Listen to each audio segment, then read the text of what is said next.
Oi gente, tudo bem? O meu nome é Gabriel Benzoni e esse aqui é o primeiro vídeo da série de vídeos Descobrindo o Violão, um encontro entre história, teoria e prática. Esse vídeo foi viabilizado pelo PROAC, um programa de fomento à cultura feito pelo Estado de São Paulo. O intuito dessa série é apresentar didaticamente o violão, esse instrumento tão rico e tão popular aqui no Brasil, inclusive aqui no Estado de São Paulo. Além disso, o violão é um instrumento que está presente em diferentes culturas ao redor de todo o mundo. O que muita gente não sabe é que para que o violão chegasse no formato que ele tem hoje, ele passou por uma série de transformações na sua estrutura e na técnica que era utilizada nele ao longo de 4 séculos. Nesse primeiro vídeo, eu vou falar sobre essas transformações e os antecessores do violão, ou seja, aqueles instrumentos que vieram antes e que inspiraram as pessoas a construírem o violão moderno, além de mostrar algumas possibilidades sonoras desse instrumento. Também serão disponibilizados gratuitamente outros 6 vídeos, nos quais eu vou falar respectivamente sobre a técnica da mão direita e da mão esquerda, intervalos musicais e como fazer eles no nosso instrumento, a escala maior em diferentes regiões do violão, improvisação, harmonia e ritmo. Bom, então para a gente começar, vamos falar sobre a linha do tempo do violão e os seus antecessores. Bom, então para a gente começar a falar dos antepassados do nosso violão moderno, vamos começar pela vihuela. A vihuela é o instrumento mais antigo que a gente tem notícia hoje, que tem um parentesco direto com o nosso violão atual. Ela surgiu na Espanha no século XVI, ou seja, em um contexto renascentista, e ela substituiu o alaúde nesse país. Ou seja, já existia um instrumento de corda muito popular na Espanha, que era o alaúde. Mas a vihuela é de fato o primeiro instrumento que tem características muito semelhantes com o nosso violão atual. Tais como a estrutura, ou seja, vou pegar aqui para a gente poder ver o exemplo. A vihuela vai ser o primeiro instrumento a ter esse corpo em formato de 8, assim como a gente tem no violão atual. Também essa caixa de ressonância, que ajuda a gente a ter uma projeção melhor das notas. As 6 cordas, né? Então, só pelo número de cordas a gente já tem uma semelhança muito grande com a atualidade, porque a maioria dos violões mais populares atualmente tem 6 cordas, né?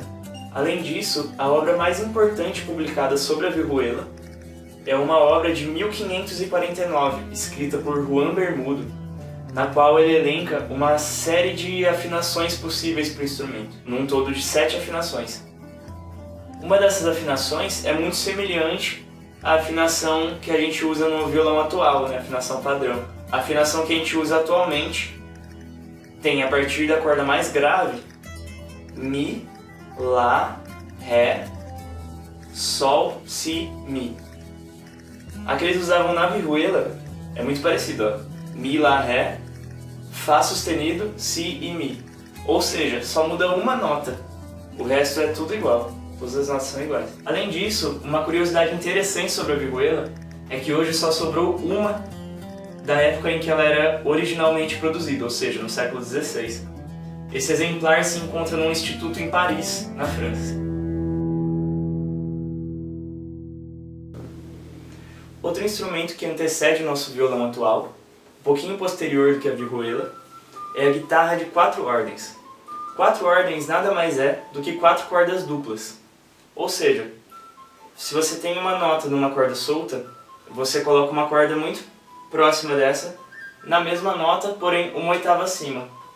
E aí com isso você tem um efeito de uma nota duplicada, uma mais grave e uma mais aguda tocando ao mesmo tempo. Bom, apesar de serem 4 cordas duplas, a guitarra de 4 ordens podia aparecer também com 3 cordas duplas e uma simples, totalizando então 7 cordas.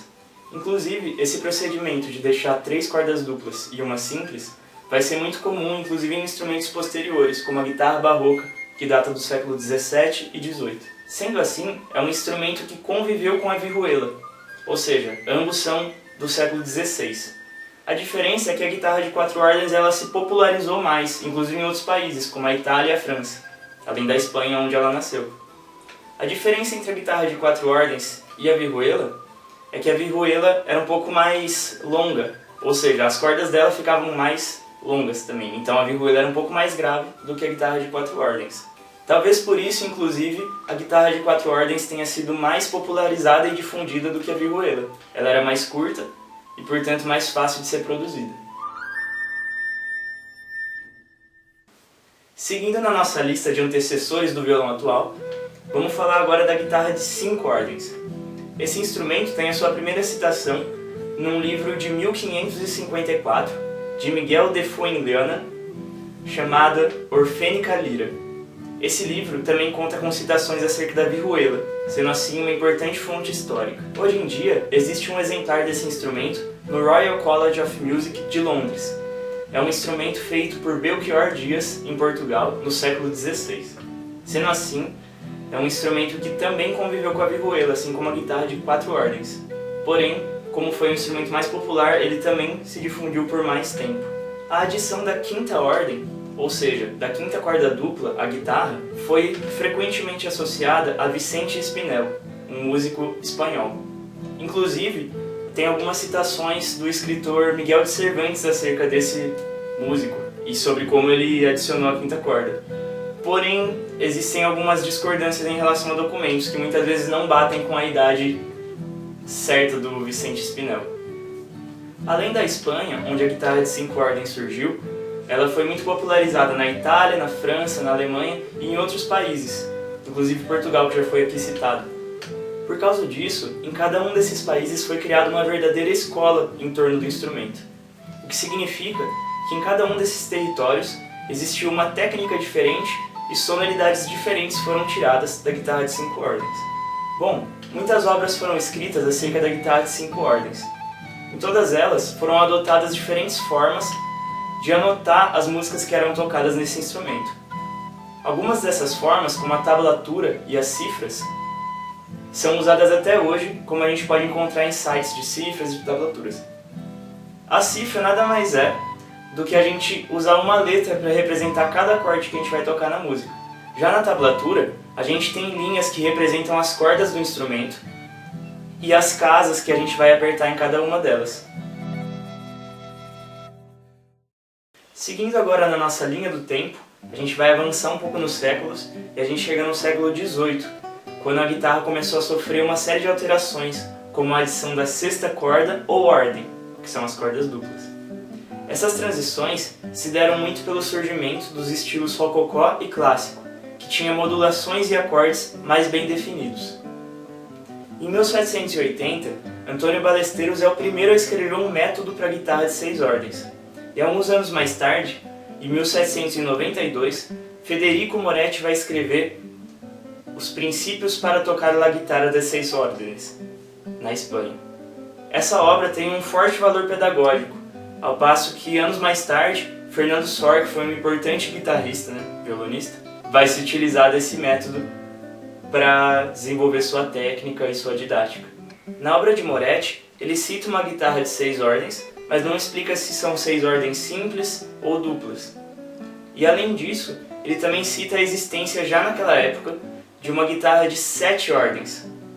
Hoje a gente tem um parentesco muito forte com essa guitarra, que é o violão de 7 cordas, que é um instrumento também muito popular, que tem uma corda a mais ao invés desse que eu mostrei no vídeo, de 6 cordas. Além das obras citadas até aqui, outra importante publicação é de Fernando Ferrandieri, Arte de tocar la guitarra espanhola por música, de 1799. Nessa obra, ele explica que ele está escrevendo para uma guitarra de 5 cordas duplas e uma simples. E além disso, essa é a primeira publicação que anota as músicas com o pentagrama, ou seja, a partitura ao invés da tablatura ou da cifra, que era utilizada até então. Esse sistema de anotação permitiu que instrumentistas de outros instrumentos conseguissem aprender e escutar as músicas que eram feitas para guitarra de 6 ordens, permitindo que essas músicas fossem muito mais amplamente difundidas. Além disso, outra curiosidade é que a clave de sol que a gente usa ainda hoje na partitura para anotar as músicas de violão é herdada dessa época, do século XVIII, porque naquela época as guitarras eram mais curtas, então elas tinham um registro mais agudo do que o nosso violão atual. O que a gente chama de violão moderno é o resultado do desenvolvimento feito por Antônio Torres, um luthier espanhol que viveu entre 1817 e 1892. O Antônio Torres, juntamente com Francisco Tárrega, que foi um importante violonista na história do nosso instrumento, desenvolveu uma série de mudanças para permitir que ele tivesse uma melhor projeção das notas e uma afinação mais bem definida. Eu vou pegar aqui o violão para mostrar algumas inovações que o Torres fez, porque o método que ele usou para a construção do nosso instrumento é usado até hoje e foi muito popular no século XX. Para começar, a gente pode mostrar aqui a caixa de ressonância, que foi ampliada para que o violão tivesse um som mais alto e mais grave. Além disso, o braço do instrumento passou a ser construído com uma medida mais longa, permitindo que ele atingisse notas mais graves. Mas a inovação mais importante que o Torres fez foi o leque harmônico, que é uma estrutura colocada atrás do nosso tampo, que é essa parte aqui da frente do violão, e que permite que os harmônicos do instrumento fiquem equilibrados e a projeção bem feita. Algumas décadas depois da morte de Antônio Torres, um importantíssimo violonista espanhol, chamado André Segovia, insistiu para que alguns industriais, como Albert Augustin, das cordas Augustine, para que fizessem cordas de nylon. Segundo ele, essas cordas proporcionavam uma melhor afinação para o nosso instrumento. E são as cordas, inclusive, que são usadas até hoje. Mas além delas, a gente consegue encontrar cordas de aço. Antes também eram usadas cordas de tripa. Olha que interessante. Hoje elas não são mais tão utilizadas, mas ainda são encontradas para venda, inclusive. Então, como pode ser observado, o desenvolvimento da vihuela até o nosso violão moderno durou mais de 4 séculos. Bom, agora voltando um pouco no Francisco Tárrega, que foi aquele violonista que ajudou o Antônio Torres a construir o violão no modelo que é usado até hoje, foi ele quem desenvolveu uma série de técnicas que são usadas até a atualidade. Tais como esse toque aqui na mão do ritmo, né? Na mão direita ou na mão esquerda se você for canhoto. Esse toque com os apoios para dedilhar, por exemplo.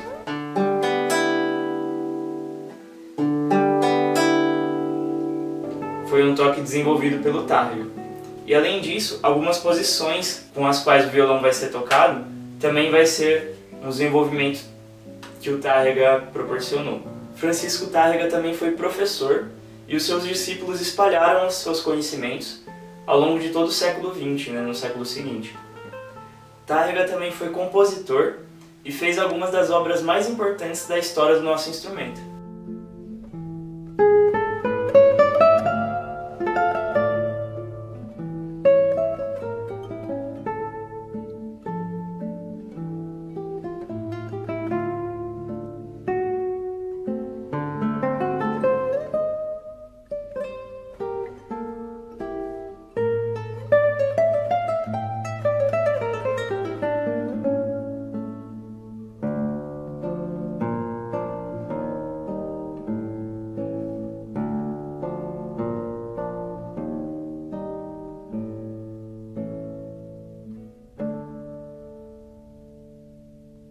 O século XX foi o século mais importante para o violão. Foi quando ele foi popularizado por todo o mundo e a sua técnica foi desenvolvida em diferentes culturas e regiões. Uma pessoa muito importante para que isso acontecesse foi André Segovia, um violonista espanhol que divulgou o instrumento e proporcionou algumas mudanças na sua estrutura e nas cordas de nylon, como a gente já mostrou anteriormente, para que o instrumento fosse mais amplamente difundido e tivesse uma visibilidade maior do público e de grandes compositores. Inclusive, o Segovia foi uma pessoa que incentivou grandes compositores de outros instrumentos a comporem também para o violão. Um desses grandes compositores, inclusive, é o brasileiro Heitor Villa-Lobos, de quem o Segovia era muito amigo e fã. É comum no Brasil a gente confundir o violão com a viola, que é um instrumento que tem 5 cordas duplas. Ambos chegaram no Brasil provavelmente no século XVII, trazidos por imigrantes. E no século XIX, conforme os dois instrumentos iam se tornando populares, essa confusão com as nomenclaturas começou a aparecer. Então, a viola passou a ser aquele instrumento de 5 cordas duplas e ficou mais popular na área rural do Brasil, sendo chamada de viola caipira. Já o violão ficou mais famoso na área urbana. Na história do violão brasileiro, existem inúmeros intérpretes e compositores muito importantes. Um deles, por exemplo, foi João Pernambuco, que fez sua obra no início do século XX e teve uma relevância muito grande para que o violão brasileiro criasse uma identidade. Outro bom exemplo é Aníbal Augusto Sardinha, o Garoto, que viveu no meio do século XX. Ele é muitas vezes considerado, inclusive, um dos grandes precursores da bossa nova, anos mais tarde. Atualmente, existem violonistas incríveis, como por exemplo Paulo Bellinati, que foi inclusive um dos responsáveis por recuperar a obra do Garoto.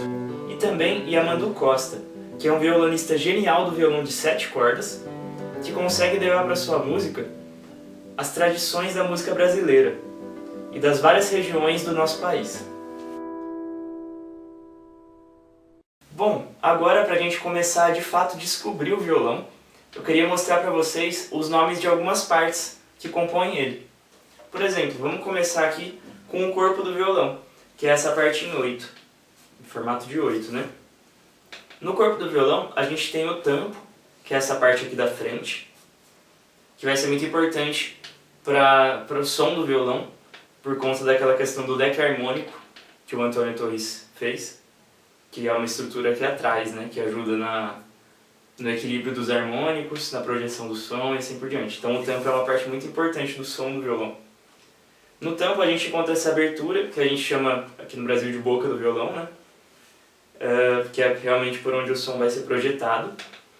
Aqui a gente tem o cavalete, que além de prender as cordas tem uma função de vibrar o tampo.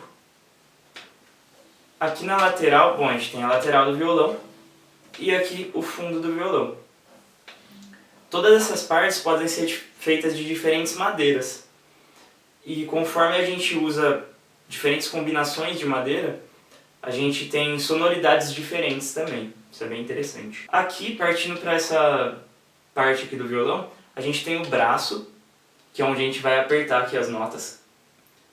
E no braço do violão, a gente tem as casinhas. Cada uma desses quadrados, a gente chama de casa do violão. E esses metaizinhos que dividem as casas, né, são chamadas de trastes. Bom, vamos seguir agora aqui para a mão do violão. A mão do violão, algumas pessoas falam cabeça do violão também, é onde a gente tem as tarraxas que a gente vai usar para prender as cordas e afinar. Então, por exemplo, se eu pego uma corda solta e eu mexo nessa tarraxa, eu posso deixar a nota mais aguda ou mais grave. E aí a gente consegue ter diferentes afinações. Mas tem uma afinação que é a afinação que a gente considera padrão, né, para facilitar tirar músicas, facilitar sistematizar, né, métodos e tal. A gente tem uma afinação padrão. Na afinação padrão do violão, a gente vai ter as seguintes notas, partindo da sexta corda, que é a mais grave. A gente vai ter a nota Mi, Lá, Ré, Sol, Si e o Mi. Ainda sobre as partes do violão, a gente tem duas pecinhas muito pequenas, mas muito importantes no sistema todo para tirar o som, né, que a gente usa para tirar o som, que são o rastilho, que é essa pecinha branca aqui no cavalete, que vai servir para erguer as cordas, e a pestana, que é essa outra pecinha branca aqui no topo do braço do violão. Essa peça também serve para erguer as cordas e manter elas esticadas, né, afinadas.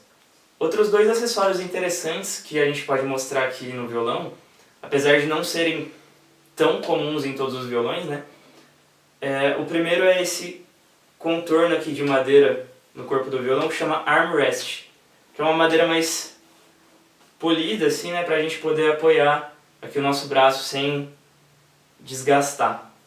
E outro acessório interessante aqui no nosso violão, na verdade é uma abertura, que geralmente é feita aqui na lateral, que chama sound port, que é tipo, funciona como um retorno para o músico que estiver tocando, né?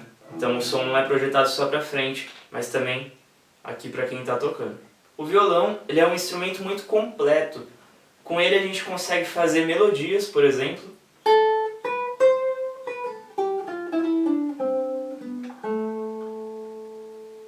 linhas de baixo.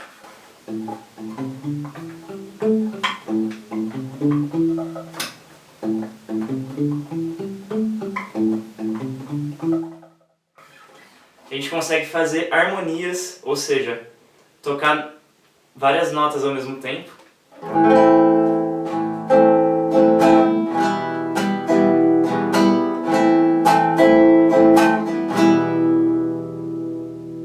E além disso, a gente consegue desenvolver no violão muito a parte rítmica da música. Vou dar um exemplo aqui de base, né? Por exemplo, a gente pode usar o dedilhado.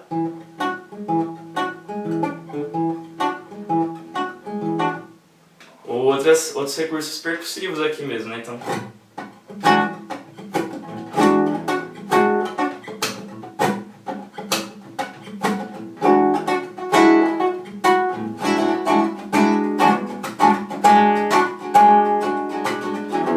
Por causa disso, o violão se torna um instrumento muito completo. Olha só, a gente consegue fazer melodias, harmonias, linhas de baixo e um ritmo bem desenvolvido com ele. Agora, eu vou mostrar para vocês algumas possibilidades sonoras que a gente encontra no violão.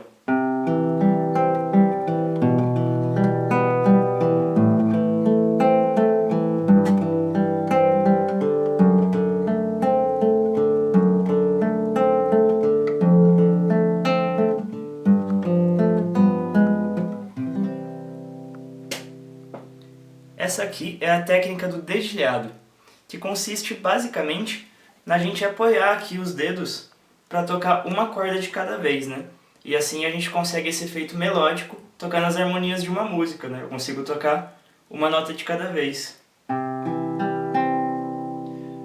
Um exercício legal para você fazer para treinar o seu dedilhado é você pegar uma pulsação constante, pode ser até com o uso de um metrônomo, para você fazer uma série de ritmos. Então, por exemplo, esse aqui é uma pulsação constante. Ó. 1, 2, 3, 4, 5, 6.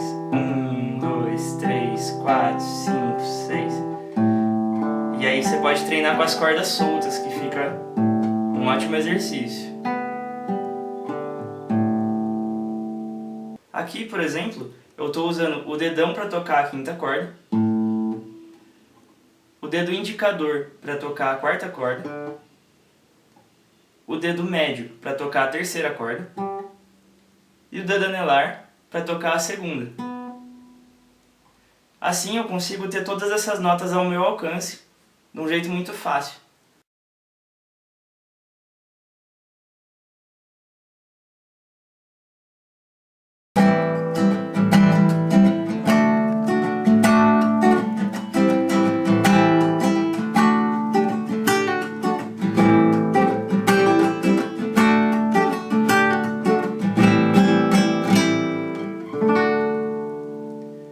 Com a batida, a gente vai tocar todas as cordas juntas.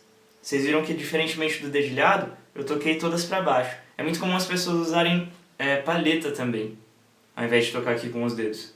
No caso do violão, eu recomendo uma palheta mais molinha, porque aí você consegue bater nas cordas sem ferir tanto o som, né? O som não fica tão áspero.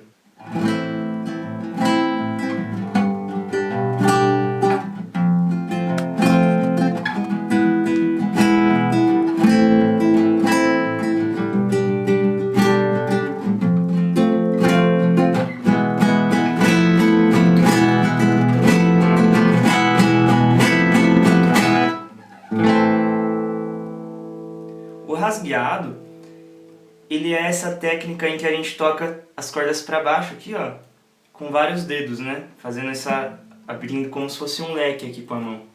É uma técnica muito usada na música flamenca, né, de origem espanhola, e na música sul-americana, que aparece muito, né? Tem essa sonoridade bem forte.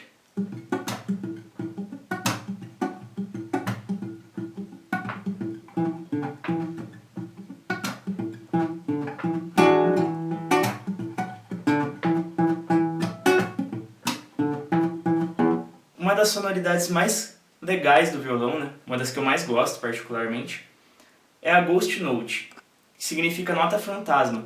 em que a gente basicamente abafa as cordas do violão, não permitindo que elas vibrem. E assim o instrumento fica com esse som bem percussivo, parecendo mesmo um instrumento de percussão.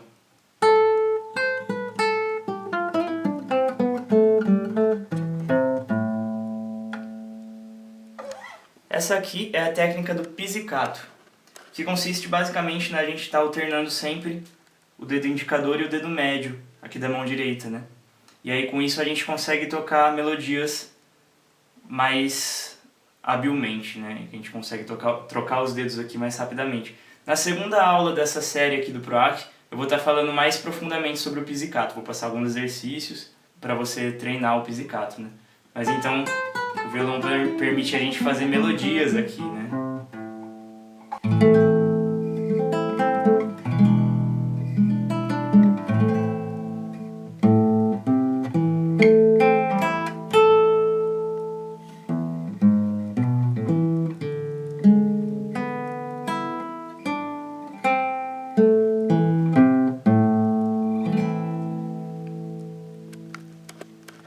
No violão, a gente consegue fazer também harmonias, ou seja, notas que vão harmonizar a melodia da nossa música.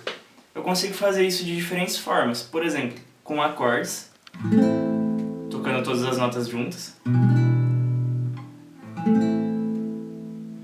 ou arpejos, que são os acordes tocados melodicamente, ou seja, eu pego as notas de um acorde e eu toco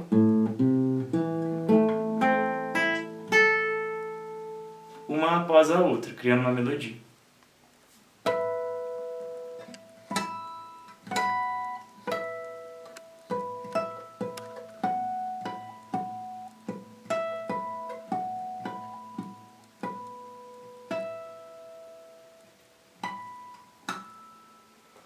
As cordas do violão têm harmônicos muito bonitos, que são esse som aqui que parece um brilho dentro da nossa música, né?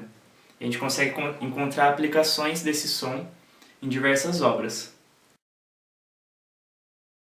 Outra sonoridade muito interessante que a gente consegue com o violão, por ele ser um instrumento muito completo, né, com harmonia, melodia e ritmo, é o violão solo, que a gente chama, né?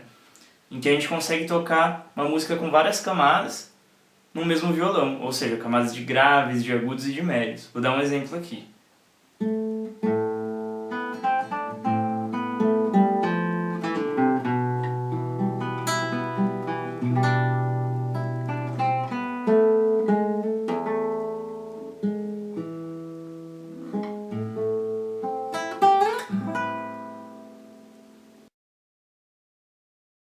Bom, além de todas essas sonoridades que a gente mostrou aqui nesse vídeo, uma muito interessante é a técnica estendida, em que a gente pode tirar sons de outros lugares do violão além das cordas. Um exemplo muito usado, inclusive no flamenco, que é um estilo já mencionado aqui, é esse de tirar o som aqui da percussão do tampo do violão, né? Então, por exemplo, alternar com o toque das cordas, né?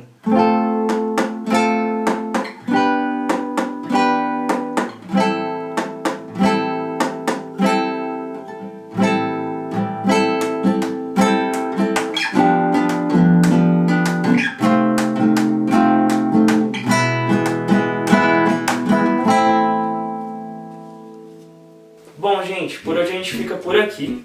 Espero que vocês tenham gostado desse vídeo e que tenha inspirado vocês a aprender mais sobre o violão.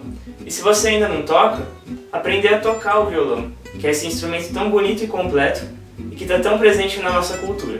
Acompanhe os próximos vídeos aqui da série Descobrindo o Violão, um encontro entre história, teoria e prática, e a gente vai aprofundar sobre vários temas muito interessantes do nosso instrumento. Eu queria agradecer também ao PROAC. Esse aqui é um projeto feito com o fomento do Estado de São Paulo por meio dos projetos do PROAC. E esse aqui é o edital 39 de 2021.